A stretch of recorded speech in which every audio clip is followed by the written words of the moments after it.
Hello, come back again with Learning Thai with Talk today, and yes, we are going to learn a new word to show our feeling or emotion to that person or to the one that you want to talk to. The next one that I'm going to teach you is miss. Miss you. M-I-S-S. Miss you. I miss you.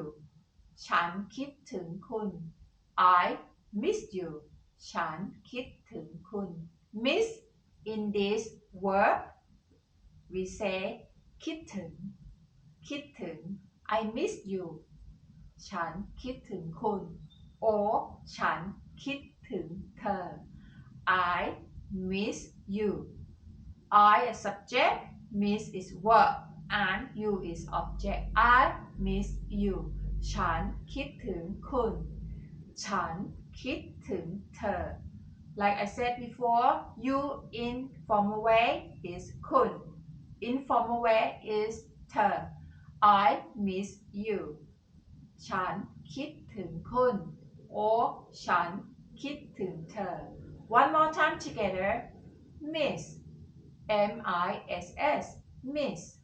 คิดถึงคิดถึงคิดถึง in Thai คิดถึง So, in case that you have any question, just leave me the comment and thank you very much for watching. It will be appreciated if you can share my video or press subscribe. Thank you and see you soon. Bye bye.